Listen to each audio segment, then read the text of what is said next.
ప్రాచార్య బ్రహ్మశ్రీ శలాక రఘునాథ శర్మ గారి పంచామృత రసవాహిని 15వ భాగం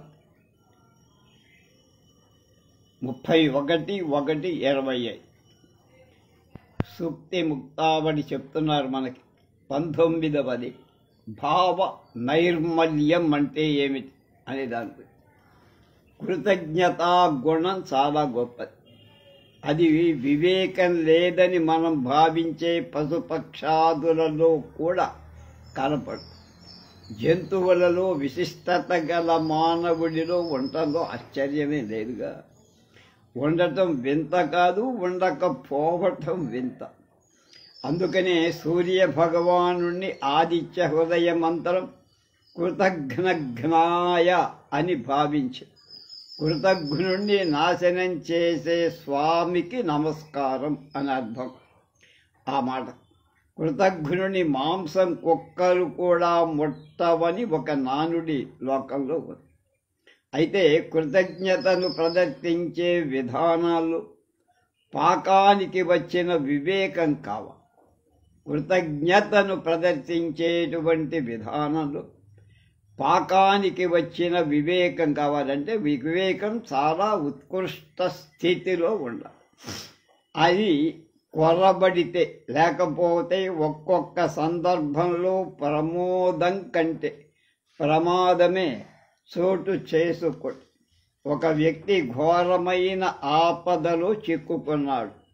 ఒక సజ్జనుడు ఆ వ్యక్తిని ఆప్యాయతతో ఆదుకున్నాడు. అసాధారణ రీతిలో అతన్ని ఒడ్డెక్కించాడు. మొదటి వ్యక్తి గుండె నిండా కృతజ్ఞతాభావం పొంగి పొరలుతోంది. అవతలి వ్యక్తికి ఏదో చెయ్యాలి, చేస్తా, తప్పక చేస్తా. ధనధాన్యాలిస్తే అప్పు తీర్చుకొని చేతులు దులుపుకున్నట్టు. పైగా అతనికి అవసరం లేనివి ఇస్తే ఇంకా ఏమిచ్చినట్టు మనం. కనుక నాకు వచ్చిన ఆపదల వంటివి అతడికి వస్తే అతని కంటే మించిన ఆత్మీయతతో అతనికి ఉపకారం చేసి కృతజ్ఞత తీర్చుకుంటా అన్న రకంగా భావించే వ్యక్తులు లోకంలో లేకపోలా. ఎంత ఘోర భవనది! ఇటువంటి సందర్భాలు మానవ భావన ఎలా ఉండాలి అనేది శ్రీమద్ రామాయణంలో ఒక ఘట్టం మనకు ఆ విషయంలో మార్గదర్శకంగా నిలుస్తోంది అన్నారు. సీతారాములకు సుగ్రీవాదులు చేసిన ఉపకారం చాలా గొప్పది. ముఖ్యంగా హనుమంతుడు పడిన శ్రమ, సాధించిన ఫలితం విలువ కట్టలే. అయినా ఈ రోజుల్లో శ్రీరామచంద్రుడు నోటి మాటగా థ్యాంక్స్ అని చెప్పినట్టు ఎక్కడ ఆధారాలు లేవు. నిజానికి అలా చెప్పటం కూడా భారతీయ సంప్రదాయం అయితే కృష్ణుడికి అర్జునుడు, భీష్మాదులకు దుర్యోధనుడు ఎన్ని వేల పర్యాయాలు ఆ మాట చెప్పవలసి ఉంటుందో మన ఊహ కూడా అందదు. అయితే చెప్పుకుపోవటం కృతజ్ఞతా లక్షణం అని మనం సందేహపడే అవకాశం కూడా ఉంది. కృతజ్ఞత చెప్పవలసినటువంటిది కాదు. దేహంలో అణువణువున జీర్ణించుకోవాల్సింది. సమయం వచ్చినప్పుడు దాన్ని స్మరించి ప్రత్యుపకారం చెయ్యాల్సినట్టు. మరొక ముఖ్య విషయం కూడా ఇక్కడ. ఆ అవసరం దానంతట అదే రావటం గమనించాలి. కానీ వాడికి ఆపదొస్తే బాగుండు, నేను సహాయం చేయటానికి నాకు అవకాశం వస్తుంది అని ఎప్పుడూ అనుకోకూడదు. అలా అనుకోవటం నీచమైన ఆలోచన. ఇంత మెలకువతో ఆలోచించి మర్యాదా పురుషోత్తముడైన శ్రీరామచంద్రుడు హనుమంతుడితో ఇలా అన్నాడు. మదంగే జీర్ణతాం వ్యాత్ యత్వయోపకృతం కపే నరః ప్రత్యుపకారాణం మాపస్వాయాతి పాత్రతాం ఉత్తర రామాయణంలో మదంగే జీర్ణతాం వ్యాత్ యత్వయోపకృతం కపి అన్నాడు. నరహ ప్రత్యుపకారాణం ఆపత్స్వాయాతి పాత్రత. ఉత్తరకాండలో 40 సర్గలో 24వ శ్లోకం. కపి, నువ్వు చేసిన ఉపకారం నా అంగంలో జీర్ణమైపోగాక. నా శరీరంలో ప్రతి అణువులో నీ ఉపకారం జీర్ణమైపోవాలి, ఇంకిపోవాలి. నరుడు ప్రత్యుపకారాలకు ఆపదల యందే అర్హత పొందుతాడు. నరుడు మానవుడు ప్రత్యుపకారాల కోసం ఆపదలలోనే అర్హత. వాడికి ఆపద ఉన్నప్పుడు ఎవడైనా సహాయం చేస్తే అది నిజమైన కృతజ్ఞత భావం. హనుమన్నా, నువ్వు నాకెంతో ఉపకారం చేశావయ్యా. ఇదంతా నేను నా దేహంలో ప్రతి అణువులో జీర్ణమైపోవాలని నేను కోరుకుంటున్నాను. అలా కాక అయ్యో నాకు వీడి ఉపకారం చేశాడే, ఆ రుణం ఎలా తీర్చుకోవడం అని భావిస్తూ ఉన్నావనుకో, అది చాలా విపరీత పరిణామాలకు దారితీస్తుంది. నేను భార్యను కోల్పోయా. నా కోసం ఇతడు దేశాలు తిరిగాడు, సముద్రం దాటాడు, పడరాని పాట్లు పడ్డాడు, తోకకి అగ్ని పెట్టించుకున్నాడు, లంకలో పగవారు పట్టి తిట్టి కొట్టి హింసించాడు. అయినా సీతవాత చల్లగా తెచ్చి నా హృదయ ఆరాటాన్ని తీర్చాడు. దీనికి ప్రత్యుపకారం ఏం చెయ్యాలి, ఎప్పుడు చెయ్యాలి, ఎలా చెయ్యాలి? కానీ అతనికి కూడా ఇటువంటి ఆపదైనా వస్తే నేను ఆదుకుంటా అనే ఊహలు నా మదిలో ఎక్కడైనా మెదలచ్చు. పొరపాటు. నేను ఆదుకోవటం కోసం నీకు ఆపదలు రావాలనుకుంటే అది మానవత్వం అవుతుందా, రాక్షసత్వము? వద్దు బాబు, వద్దు. నీకు ఆపదలు రాను వద్దు, నేను ఆదుకోవద్దు అయ్యా. వద్దు బాబు, అది నీకొద్దు. కనుక నేనేం కోరుకుంటున్నానంటే, హనుమ, నీవు చేసిన ఉపకారమంతా నా అంగాంగంలో జీర్ణించిపోవాలి. ఇది ఎంత సుకుమార భావన అంటున్నారు శలాకవ. శ్రీరామచంద్రుడి ఈ మహితోక్తి మానవ సమాజానికి ఎంత చక్కని ఉపదేశం ఇస్తోందో గమనించమన్నారు. మహోదాత్త లక్షణాలలో కూడా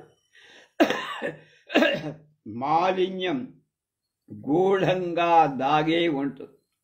అది గుర్తించకుండా ప్రవర్తిస్తే ఒక్కొక్కసారి మానవత్వం మంటగలిసిపోతుంది. కనుక అలా ప్రమాదం పొంచి ఉంటూ తన పంజా విప్పి మీద పడుతుంది. ఈ సందర్భంలో మహాకవి కాళిదాసు మాటను ఒకదాన్ని స్మరించాలంటున్నారు ప్రాచార్యులు. ఎందుకంటే ఆయన వాల్మీకి శిష్యత్వం ఎంత ఉదాత్తమైందో గుర్తించుకోవాలి. వాల్మీకిని అణువణువున జీర్ణింప చేసుకున్నాడు కాళిదాసు. అందుకనే అంత అద్భుత కవిత్వం ఆయనలోంచి వచ్చింది. దుష్యంతుడు ఒక సన్నివేశంలో, అయ్యా, నా రాజ్యంలో ఉన్న ప్రజలందరికీ ఒక అంశం సాటించండి. నా ప్రజలలో ఎవరికి ఏ ప్రియమైన బంధువుతో వియోగం కలిగిన వాళ్ళకి దుష్యంతుడు ఆ బంధువై ఆదుకుంటాడు. అది ఆయన చేయించిన ప్రకటన. ఆ ప్రకటన చేసినప్పుడు అతని హృదయం ప్రియపత్ని పుత్ర వియోగం చేత కుమిలిపోతాడు. భార్యని కొడుకుని దూరం చేసుకోవాలి. అయినా అతడు ప్రమత్తుడు కాదు. ఆ ప్రకటనలో ఒక ముఖ్య అతి సూక్ష్మాంశం అతని స్మృతిలో మెదులుతూనే ఉంది. పాప భావనకు దూరంగా అనే మాట మరిచిపోకుండా ప్రకటించండి అన్నారు. అంటే తండ్రి పోయిన వ్యక్తికి దుష్యంతుడు తండ్రి అవుతాడు, తల్లి లేని వాళ్ళకి తల్లి అవుతాడు. అంతవరకు ప్రకట సార్. భర్త పోయిన వ్యక్తికి భర్త అవుతాడా అనే తుచ్చమైన ఊహలు చెయ్యకండి అనే హెచ్చరిక కూడా. మహాత్ముల హితోక్తులు అంత గంభీరంగా ఉంటాయి. కాళిదాసు అనిపించిన మాట అది. కాగా శ్రీరామచంద్రుడి మాటలోని మర్మాన్ని మాత్రమే మనం గుర్తించాలి. ఇంకేమీ రాముడంతటి వాడు చెప్పాడు కదా. మనం కూడా పరులు చేసిన మేలు శరీరంలో జీర్ణింప చేసుకుందాం. మళ్ళా వాడి సంగతి మనకెందుకు, జీర్ణమైపోతుంది, జీర్ణం వాతాపి జీర్ణం కదా అని తప్పించుకునే తప్పుడు ఆలోచన చేస్తే వాడు మానవుడు కాడు. ఈ విషయంలో భారతంలో కుంతి మాటలు మనకు ప్రబోధకాలు కావాలి. ఏకచక్ర పురంలో గుట్టుగా కొడుకులతో పాటు కాలం బుచ్చుతున్న కుంతి ఇంటి వారి కూయి అంటే వాళ్ళ దుఃఖపు వార్త వినవచ్చు. వెంటనే భీమసేనుడితో ఇలా అంటోంది. అరణ్య పర్వం. కృతమిరుంగుట పుణ్యం సత్మృతి దానికి సమం, సన్మతి దానికి సమం, శ్వేత మధ్యం మరి తత్కృతమున అగ్గలముగా సత్కృతి చేయుట ఉత్తమంబు కృత బుద్ధులకు. అరణ్య పర్వంలో 6వ అధ్యాయంలో 2లో 44వ పద్యం.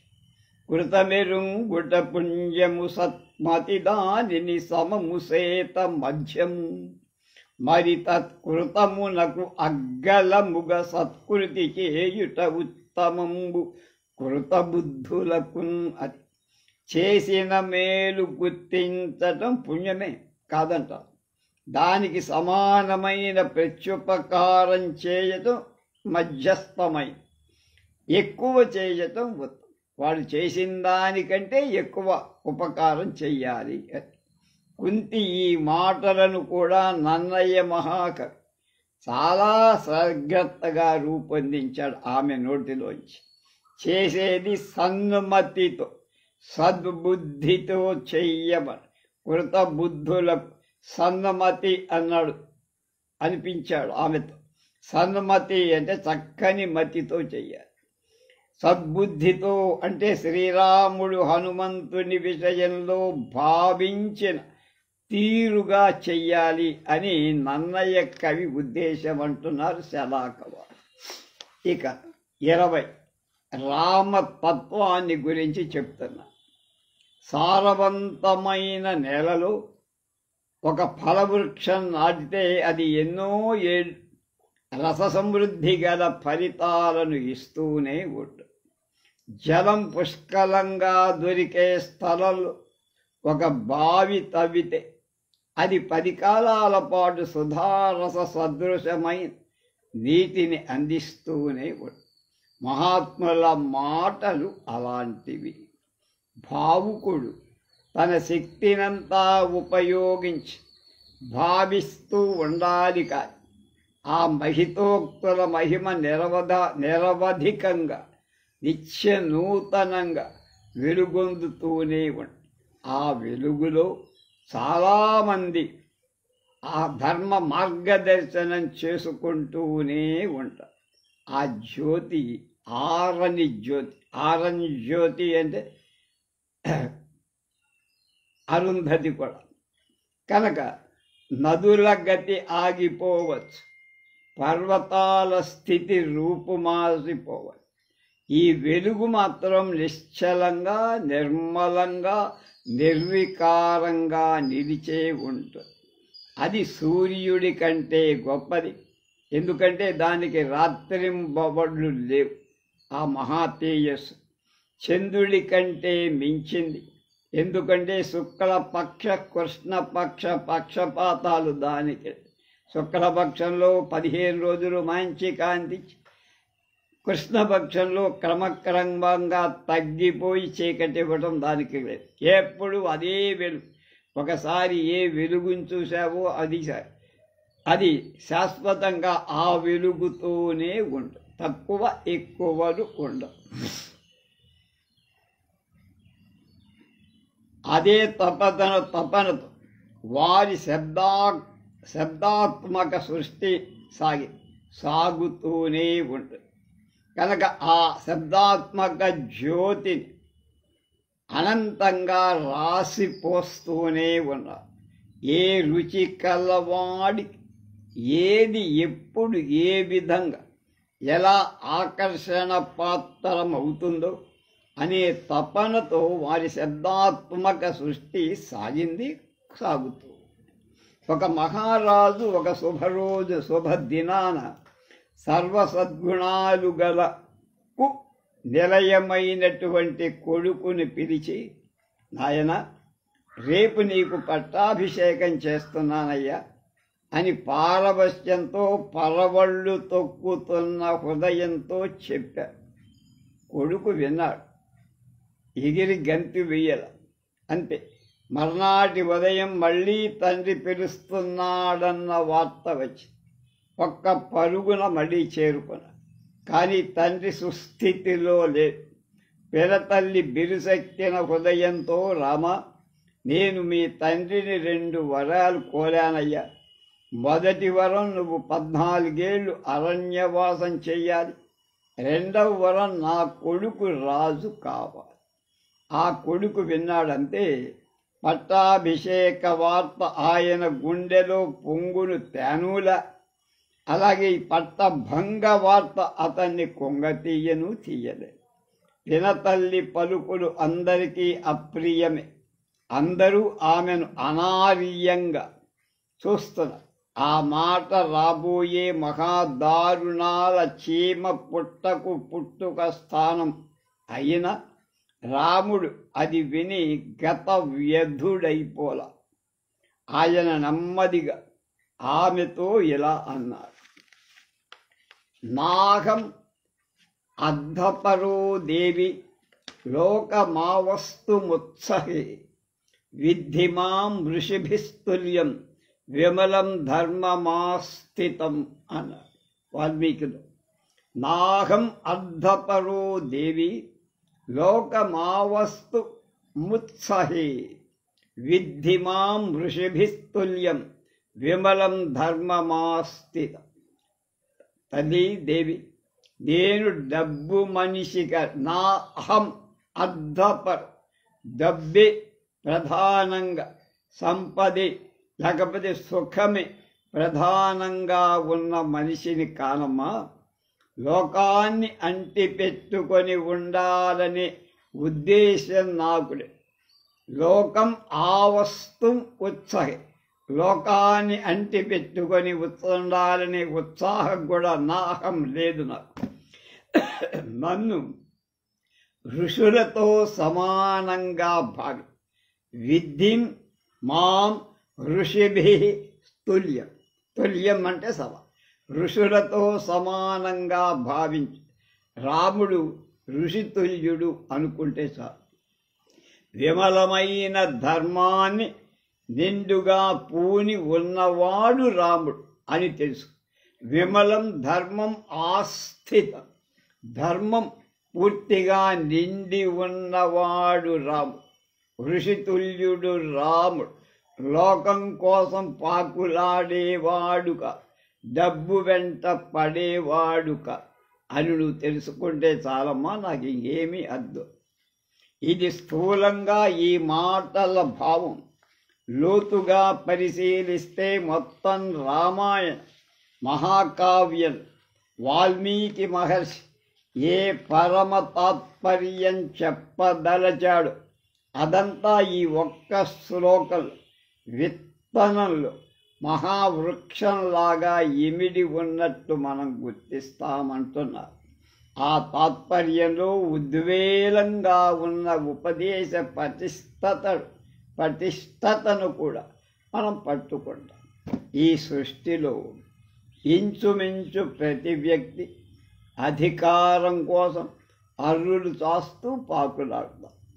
ధనమంటే పడి చస్తారు, పొందే అనర్థాలన్నీ అందువల్లనే అని గుర్తించలేక సాధించాల్సిన మహార్థం వైపు మనసు నిలపలేక, మహార్థం అంటే మోక్షం, కైవల్యం, నిలపలేక రాజ్యాంతే నరకం ధ్రువం అన్న మాటను సాయశక్తుల సార్థకం చేసుకోవటానికి ప్రయత్నం చేస్తున్నాము. శ్రీరామచంద్రుడు ముడ్డిగా అలాంటి మనస్తత్వం తనకు అణుమాత్రమైన లేదని నిర్ద్వంద్వంగా మొదటి మాటలోనే చెప్పారు. నాహం అర్ధపరో దేవి అన్నాడు. అది కనుక పలకటి, దేవి నేను అర్ధపరుడిని కాదు, డబ్బంటే వ్యామోహం ఉన్నవాణ్ణి కాదు. అర్థం అనర్థం భావయనిత్యం అనేటువంటిది మనకి శంకరాచార్యులు గారు చెప్తుంటారు. కనుక అర్థం అనర్థాన్ని చేకూరుస్తుంది. దీన్ని ప్రతిక్షణం భావించు అన్న భజగోవింద శ్లోకం ఇక్కడ మనం అనుసంధించుకోవాలి. ఈ ప్రకటన సర్వకాలాలలో సర్వ దేశాలలో ప్రభుపీఠం ఎక్కదలచినవాడు అంటే రాజు అవదలిచినవాడు, అధికారి అవదలిచిన వాడందరూ వాళ్ళందరికీ ఒక పదునైన హెచ్చరిక అంటుంది. దీన్ని దృష్టిలో ఉంచుకొని కాళిదాస మహాకవి అసక్త సుఖం అన్వభూత్ అన్న. అసక్తుడు దేనికి అంటుకోనివాడు, సుఖం అన్వభూత్, వాడు పొందే సుఖం ఎవరికే రాదు అన్న. కయ్య సుఖాల కోసం వెంపరలాడకుండా సుఖమా ఒళ్ళు దగ్గర పెట్టుకు, నా అధీనంలో నువ్వుండాలి కాదు, నీ అధీనంలో నేను ఉండను అని దాన్ని మన చెప్పు చేతల్లో పెట్టుకోవాలి. కనుక నన్ను నువ్వు నా కళ్ళు కప్పలేవు, జాగ్రత్త అంటూ సుఖాలను అనుభవించాలి అని రాజు ఆయన చెప్పింది. కనుక ఇటువంటి ప్రవృత్తే రాజును ఉత్తమ పరిపాలకుడిగా చేస్తుంది. ఇక రెండో మాట, నేను లోకాన్ని అంటి పెట్టుకొని ఉండటానికి ఉబలాటమేం పట్టంలా, ఈ రాజ్యం కావాలి, దీన్ని ఏలాలి, నా పుత్రపౌత్రాదులుగా మేమే రాజరికం చెయ్యాలి అని ఈ మాటలు అంటున్న శ్రీరాముడి వయస్సు ఎప్పుడెంత? 16 ఏళ్ళు మాత్రం. కొంచెం అటో ఇటో అని గుర్తించు. నాకు ఈ లోకంలో ఏ ఆకర్షణ మీద లంపటం లేదు, మమకారం వల్ల కలిగే ఏ వికారం నన్ను కదిలించలేదు కూడా. తామరాకు మీద నీటి బొట్టులాగా నేను ఏ అంటూ సొంటూ లేకుండా నా స్వస్వరూపంతో నిలవగల అన్నటువంటి ఆత్మవిశ్వాస ప్రకటన ఈ వాక్యం స్పష్టంగా మనకి కనిపించింది. ఇది ఈ విధమైన నిరాసక్తత చాలా ప్రధానం రాజుకి. ఇక్కడ నిరాసక్త అంటే పట్టించుకోకపోవటం కాదు, స్వార్థపరత్వం లేకుండా ధర్మమే ఏకైక దృష్టితో పట్టించుకోవాలి. అంతేగాని దాన్ని కాడిపారేయటం కాదు. ధర్మాన్ని దృష్టిలో పెట్టుకొని దాని మీద దృష్టితో ఉండకుంటాము. శ్రీరాముడు అన్న మరొక మాట, విమల ధర్మాన్ని నిలువెల్లా నింపుకొన్న నన్ను ఋషులతో సమానమైన వాడిగా గుర్తించమ్మా చాలు. ధర్మ మార్గం మిక్కిలి పదును గల కత్తి అంచు లాంటి. అక్కడ జాగ్రత్త, ఓర్పు, నేర్పు నిండా ఉండాలి. దాని రక్షణ విషయంలో ఏ సాకు, ఏ సర్దుబాటు ఉండకూడదు. తాను అరణ్యానికి పోతే అయోధ్యలో కలగబోయే తండ్రి మరణం వంటి మహానర్థాలన్నీ రాముడు ఊహించలేదు అనుకోవటం తప్పుడు అంచనా. అయినా రాముడు తన దారిని తన వాళ్ళ కోసం తప్పదలచుకోరు కనుక. ఎందుకంటే ఆత్మీయతలు బంధు ప్రేమలు ధర్మం కంటే గొప్పవేం కావు. గొప్పవి అను, కనీసం సమానమైనవి అను భావించటం మాలిన్యం. అది లేని విమలమైన మాలిన్యం లేదు. ధర్మాన్ని అంటి పెట్టుకొని ఉన్నవాడిని నేను అని చెప్పి చేసి చూపించిన వ్యక్తి శ్రీరాముడు. అందుకే ఆయనను ఋషులతో తుల్యుడిగా నన్ను భావించమని. ఋషి అంటే ద్రష్ట, ముందు జరగబోయేదాన్ని తెలుసుకునేవాడు. లోకాలన్నిటినీ సమస్థితిలో ఉంచి సర్వకాలాలలో కాపాడే ఉత్తమ ధర్మాలను దర్శించి రాగద్వేషాలు అతీతంగా ఆచరించి చూపగలవాడు. ఆ ఆచరణ ఇతరులకు గురి తప్పని గుణపాఠమవుతుంది. ఈ విధంగా శ్రీరామ తత్వాన్ని ఒకే ఒక్క శ్లోకం సూక్ష్మంలో మోక్షంగా కూర్చిన వాల్మీకి మహర్షి మహితోక్తి మానవ సమాజానికి నిరంతరం మన్నింపదగి. ఇవాటి చివర సూక్తి 21. మన కర్తవ్యం ఏమి? మనమంతా మానవులం, ప్రాణికోటిలోని వాళ్ళం. సాధారణంగా అన్నిటికీ అందరికీ ఒక కోరిక అంటి పెట్టుకోలేవాడు. నాకు సుఖం కావాలి, నాకు దుఃఖం పోవాలి. ఇది కోరిక సాధారణంగా ప్రతి మనిషి. అయితే అసలు సుఖం అంటే ఏమిటి, దుఃఖం అంటే ఏమిటో తెలిస్తే కదా దేన్ని పొందాలో, దేన్ని అక్కర్లేకుండా జాగ్రత్త పడాలో తెలియదు. కాబట్టి ముందు వీటి స్వరూపం తెలుసుకుందామంటున్నారు ప్రాచార్య శలాకవారు. మనకు ఒక్కొక్క వస్తువు లభించిన మనసు ఇంద్రియాలు తృప్తిగా ఉన్నట్లు అనిపిస్తుంది. అది ఇంకా ఇప్పుడు పెద్ద మోతాదులు లభించాలని కోరుకుంటూ ఉంటుంది. స్థూలంగా సుఖం అంటే అలాంటి తృప్తి అనుకో. అలాగే ఒక్కొక్కప్పుడు మనకు మరొక వస్తువేదో వచ్చి పడుతుంది. దాని వలన మనస్సు ఇంద్రియాలు సంక్షోభంలో పడు. అది మనలను ఎంత తొందరగా వదిలిపోతే అంత మంచిదనుకుంటా. ఇటువంటిది మళ్ళీ జన్మలో రాకూడదురా మహాప్రభు అని భగవంతుణ్ణి ప్రార్థి. స్థూలంగా అటువంటి దానిని దుఃఖం అని మనం వ్యవహరిస్తాం. ఈ రెంటిలో మొదటి దాన్ని కోరం, రెండవ దాన్ని రాకూడదనుకోవడం, లేదా ఒకవేళ వస్తే వెనువెంటనే పోవాలనుకోవడం సర్వమానవులకు సాధారణంగా ఉండే అభిప్రాయం, భావించే తీరు. అయితే మనం కోరుకున్నంత మాత్రాన అవి రావడం పోవడం జరుగుతోందా? లేదు. అంతేకాదు, కావాలనుకున్నది దొరక్కపోవడం, వద్దనుకున్నది వచ్చి పడటం కూడా జరుగు. అంటే రెండు విధాలా మనకు దుఃఖమే కూర్తోంది. అయినా మానవుడు సుఖం కోసం ప్రయత్నించడం, దుఃఖం నశించడానికి ప్రయత్నించడం మాంతాడా? మానడు. ఈ ప్రయత్నం నిరంతరంగా సాగుతూనే ఉంది. అదృష్టం బాగుంటే దైవానుగ్రహం వల్ల సుఖం కలగవచ్చు. అలా ఎందుకు జరుగుతోంది అని ప్రతి వ్యక్తి మదన పడుతూ ఉంటుంది. దీనికంతటికీ కర్మ కారణం అని కూడా అనుకుంటారు. ఆ కర్మ కాలిందిరా అంటనే. మనం ఏ విత్తనం వేస్తే ఆ చెట్టే వస్తుంది.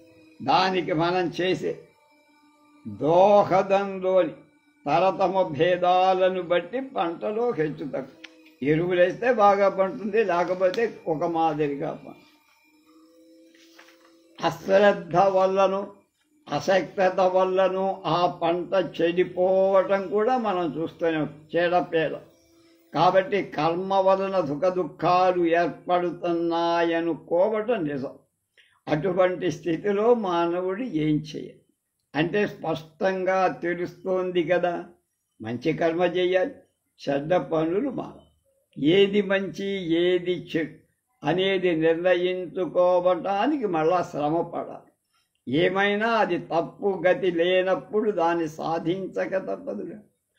చనిపోయికపోతే ఈ సుఖ దుఃఖాలు లోక బంధకంగా ఉన్నాయి. దానికి లౌకికమైన ఉపాయాలు ఉంటాయి. ప్రాణులు పుట్టడం, కొన్నాళ్ళు ఉంటాం, తర్వాత చనిపోవటం రోజు చూస్తూనే ఉంటాం. ఇందులో మూడవ స్థితిని చెప్పే సందర్భంలో శని పోవటం అంటున్నాం. శని వెళ్ళి అన్నది పోవటం అంటే ఇక్కడ రెండు పనులు ఉన్నాయన్నది. అవి చనటం, రెండోది పోవటం. చనటం అంటే ఒక దేహంలోంచి ప్రాణం బయటికి పోవడం, వెళ్ళిపోవడం. చనుట అంటే వెళ్ళటం అన్నది. కనుక పోవటం అంటే అది మళ్ళీ మరొక దేహంలోకి పోవటం, ప్రవేశించడం. కనుక ఇక్కడ వదిలిపెట్టి ఇంకొక చోటికి పోవడం. దీనివల్ల తేలిన విషయం ఏమిటంటే దేహం వదలటంతోనే మన బాధ్యత ఏం తీరిపోదు. కొత్త జన్మ వస్తుంది.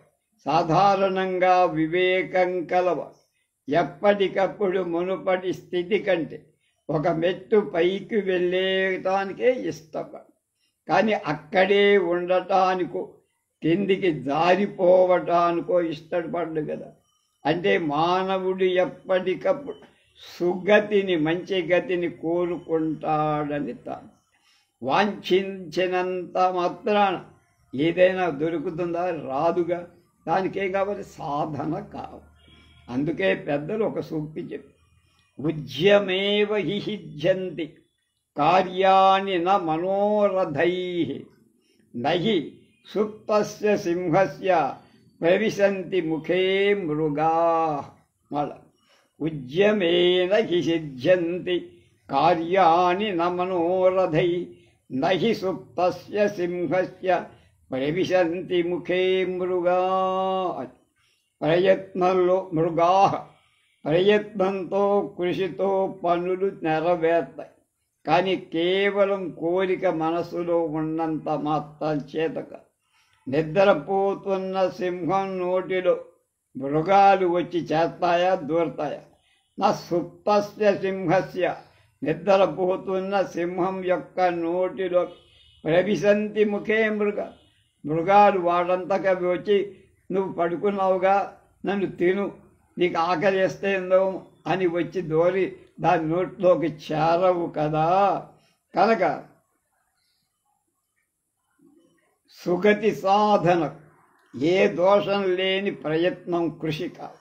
దైవానుగ్రహం లేకపోతే సుగతి వైపు బుద్ధి మరలటం కానీ, మరలిన అక్కడ నిలబడటం కానీ, ఒకవేళ నిలబడినా ఫలితం చేతికి అందటం కానీ. ఏ కొంచెం సామాన్య జ్ఞానం ఉన్నవాడికైనా తెలిసే విషయం. విశ్వామిత్రుడికి బ్రహ్మర్షి కావాలనే కోరిక కలిగింది, అయ్యాడు. కానీ ఎన్ని దెబ్బలు తిని, ఎంతకాలం ప్రయత్నించి, ఎన్ని పరీక్షలలో నిలదొక్కుంటే ఆ స్థితి కలిగిందో తలచుకుంటే వడలు జరదరిస్తుంది.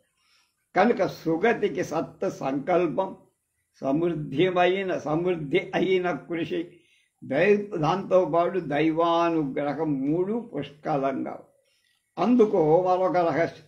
సుగతి మళ్ళీ రెండు రకాలు. మంచి గతి, స్వర్గాదులు పొందటం ఒకటి, మోక్ష సామ్రాజ్య పట్టాభిషేకం పొందటం మరొకటి. స్వర్గాదులు కోరటం తప్పేం లేదు, సుఖాలు అక్కడ కూడా.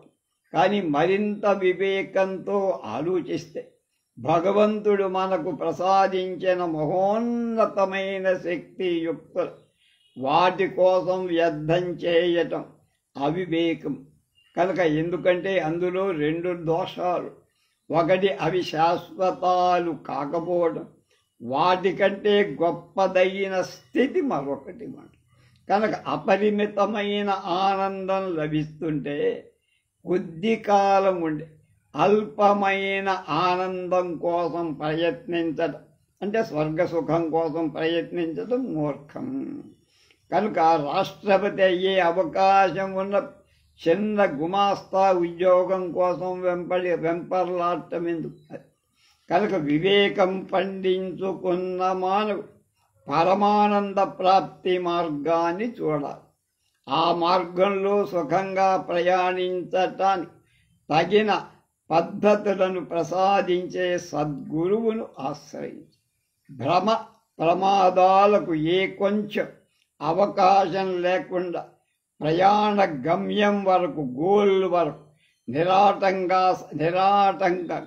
సాగటానికి కావాల్సిన దారి భత్యం, డబ్బు మొదలు తగినంతగా సంపాదించుకోవాలి. ఆ దారి భత్యమే ఏమిటిక్కడ? శ్రద్ధ, ఆసక్తి. ఈ రెండు డబ్బులాగా అంటే వనరులాగా ఉంటుంది.